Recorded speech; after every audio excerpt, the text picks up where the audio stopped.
This is Syngonium Orm Manee. Orm Manee. And it's a rather interesting little syngonium. I'm actually quite a fan of this plant. It's not spectacular like some of the larger leaved, bright pink coloured syngoniums, but it actually has a natural look about it and something of a charm that I really rather like. As you'll notice, it has a thinner leaf. The leaves are quite long, but relatively narrow, I should say, rather than thin. It has a more narrow leaf and several different colorations on the leaves. Some of the leaves have, as this one has, some creamy green and dark green around the edges.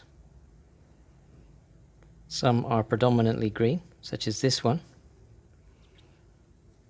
And then there are others that are a creamy green, edged in a little bit of dark green, with a slight red coloration to the veins.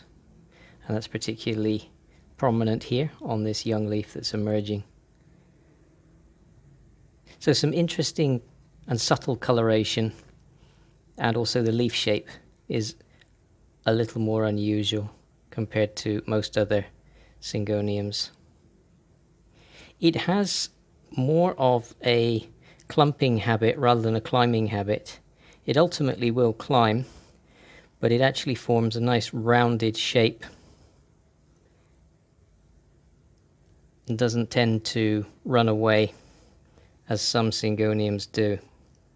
So it's quite a nice plant for a tabletop or for a windowsill. Doesn't have any demanding growing requirements. It's a good plant for growing indoors in bright indirect light, which will give you the best coloration on the foliage.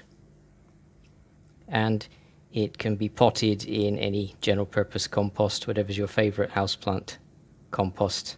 This plant will be fine. For fertilizer, probably once a week with a weak liquid fertilizer. No fertilizer required in the winter months. And propagation is by cuttings or by division. It would be possible to take some growths, such as even on this relatively small plant, it would be possible to get a division from the base of the plant.